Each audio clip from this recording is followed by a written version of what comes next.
Ahora tenemos robots tocando instrumentos musicales, inteligencia artificial creando ilustraciones en cuestión de segundos o hasta escribiendo libros. Pero, ¿qué tan innovador es esto? ¿Desde cuándo la humanidad quiso probar si es que un ser inanimado podía imitar algo que por siglos se creía una cualidad única de las personas? Hola, yo soy Yae, en este canal hablamos sobre música, arte e historia, y el día de hoy vamos a platicar un poco sobre autómatas y otras creaciones bastante peculiares que se han dado dentro del mundo del arte.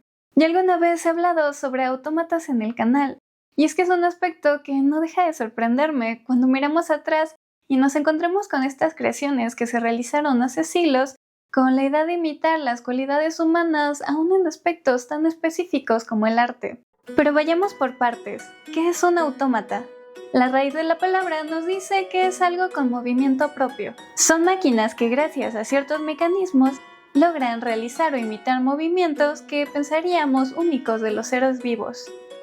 Sorprendentemente, los primeros registros que existen de autómatas datan del siglo IV antes de nuestra era, donde una de sus principales finalidades era representar a los dioses, a partir de estatuas que parecían cobrar vida, ya fuera lanzando fuego por los ojos o reproduciendo algunos sonidos. De igual manera, se buscaba imitar los movimientos y mecanismos naturales de los animales.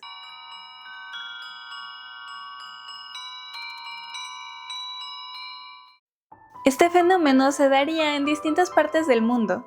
Por ejemplo, en Japón los autómatas serían utilizados durante las representaciones teatrales.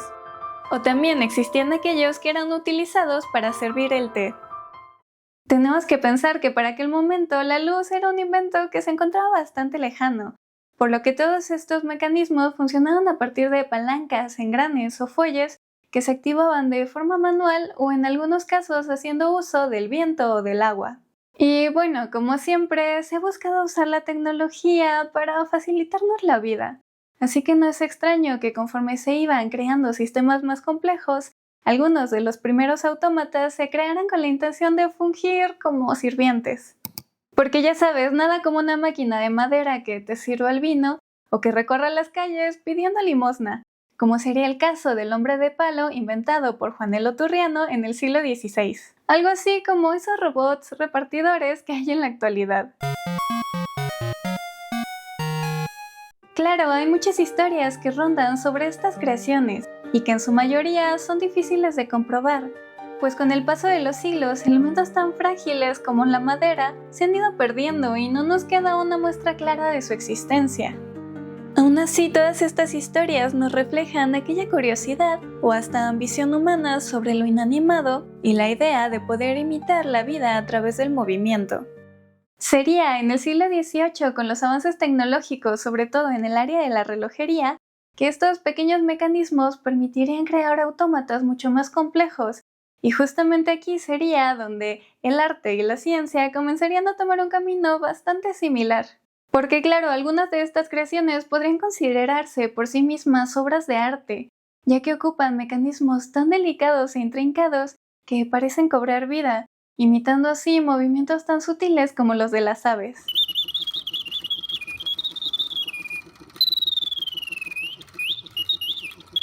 Sin embargo, hubo quienes buscaron darles capacidades que consideraríamos meramente humanas, como serían las manifestaciones artísticas. Y aquí es donde entra uno de los personajes más importantes, Jacques de Vaucanson, quien un día al estar paseando por París se encuentra con la estatua del fauno tocando la flauta, y al observarla tuvo una gran idea.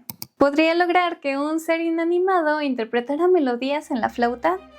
Tras 2 años de trabajo mostraría su invento, un flautista que imitaba esa escultura que había visto, pero que por dentro escondía una serie de sistemas que le permitían interpretar hasta 12 piezas en aquella flauta transversal que sostenía entre las manos. En un primer momento habría opiniones bastante divididas sobre esta creación, pues estaban aquellas personas que habían quedado fascinadas ante la demostración de este autómata, pero también otras que se encontraban bastante escépticas de que una máquina como aquella pudiera llevar a cabo una tarea así. Tanto que el propio rey Luis XV mandaría a varios miembros de la Academia Francesa de Ciencias a evaluar el invento de Vaucanson. Durante su demostración contaría cómo paso a paso había llegado a este resultado, y cómo a partir de mecanismos en algunos casos bastante complejos y en otros un poco más simples, había logrado que este autómata pudiera interpretar aquellas melodías en la flauta transversal. Básicamente crearía mecanismos para mover uno a uno los dedos del flautista y así, digamos, programarlos según la pieza que quisiera que interpretara. Sin embargo, creo que lo más complejo de todo este sistema era la cuestión del aire, pues aquella estatua podía expulsar aire a través de unos labios móviles que se articulaban por medio de una válvula que hacía la función de una lengua para así matizar la cantidad de aire que se necesitaría según cada nota. Y es que pensar en aquel flautista me lleva automáticamente a esto, aunque seguramente la escultura hubiera sido mucho más bonita.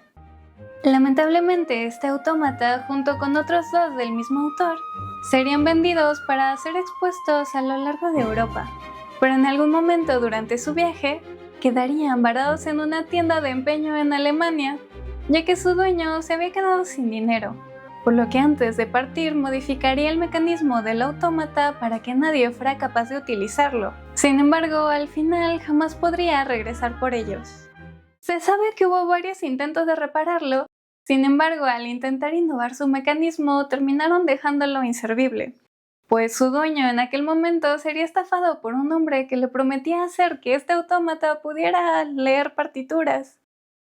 Ajá. Pero bueno, hasta el propio escritor Goethe vio este autómata y declararía que aquel flautista se había quedado mudo. Así como este, existirían otros autómatas muy similares, como la pianista creada por Pierre-Jacques Droz, que podía articular los dedos para interpretar melodías en el órgano. Pero no solo eso, sino que lo que más sorprendería al público sería que tenía la capacidad de dirigir la mirada hacia las teclas del piano o incluso inclinar un poco el cuerpo o respirar como parte de la interpretación, y al final haría una pequeña reverencia a forma de agradecimiento. Si bien la interpretación musical va mucho más allá de una cuestión meramente mecánica, es muy interesante ver cómo es que buscaban crear esta ilusión, que sin duda despertaba en el espectador un sinfín de imaginaciones sobre lo que estos artefactos lograrían hacer en el futuro. Y bueno, hemos llegado a esto. Si ese robot pudo hacer eso, tú puedes darle al botoncito de suscribirse. El mismo inventor crearía otros dos autómatas bastante interesantes. Uno de ellos era un escritor que, si bien claramente no podía pensar frases por sí mismo, sí podía anotarlas en un papel, apoyándose de una pluma fuente que él mismo recargaba en un tintero.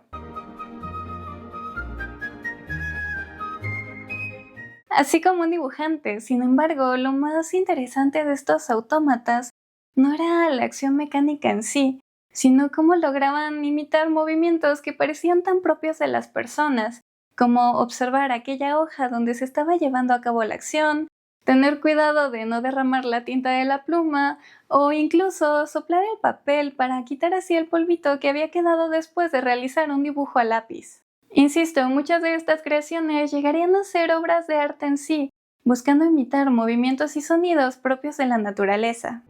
Durante esta época, los autómatas eran creados con el fin de mostrar el conocimiento, así como el ingenio de aquellos que lo fabricaban. Sin embargo, a partir del siglo XIX, los autómatas dejaron de ser tan llamativos para el público. Tras la revolución industrial era más fácil producir los materiales necesarios para crearlos, por lo que también había más personas que podían adquirirlos, así que ahora se elaborarían con el fin de venderlos, reduciéndolos a un tamaño más pequeño y más parecidos a lo que conocemos como cajas musicales o los propios reloj cucú. Sin embargo, hasta este punto no hemos llegado a una de las cualidades más interesantes del arte, que es la creación. Pero para llegar a esto tendría que pasar bastante tiempo hasta que los avances tecnológicos nos permitieran experimentar con algo que se consideraba único de la mente humana. Y es que hace algún tiempo hemos empezado a escuchar algunos escándalos sobre libros hechos con ayuda de la inteligencia artificial, o en algunos casos ocupando únicamente este recurso. Pues bueno, esta idea no es tan nueva como creemos, ya que desde los años 70 el escritor Hans Magnus soñaba con crear un dispositivo que pudiera producir poemas de forma industrial. ¿Que cuál es la necesidad de un poeta de crear una máquina que termine quitándole el trabajo? No lo sé, al parecer es algo que nos encanta hacer. Como decía, para llegar a esto hacía falta que transcurriera toda esta revolución informática.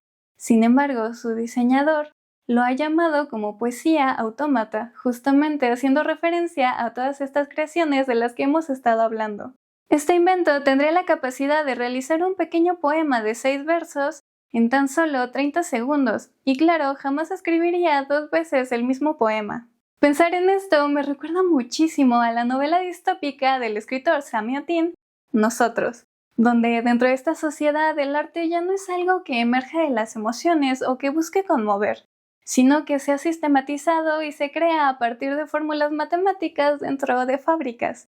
Por supuesto, siempre con un mensaje político de fondo, ya que el fin era mantener al margen a la sociedad y conducir su pensamiento por un solo camino.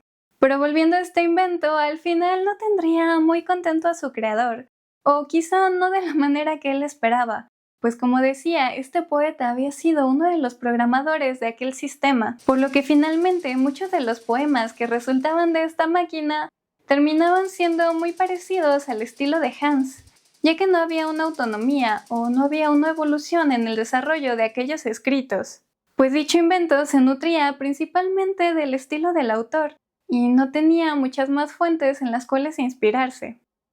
Cosa que actualmente es muy diferente con la inteligencia artificial, ya que básicamente tiene acceso a todo lo que el internet le permita. Pero cuéntame, ¿te habías imaginado que el origen de la inteligencia artificial o de aquellos robots tratando de bailar breakdance se había originado hace tantos siglos? Así que si te gustó el video, ya sabes, no olvides suscribirte, comentar y dejar un me gusta. Y nos seguimos viendo por aquí para platicar más sobre música, arte e historia en general.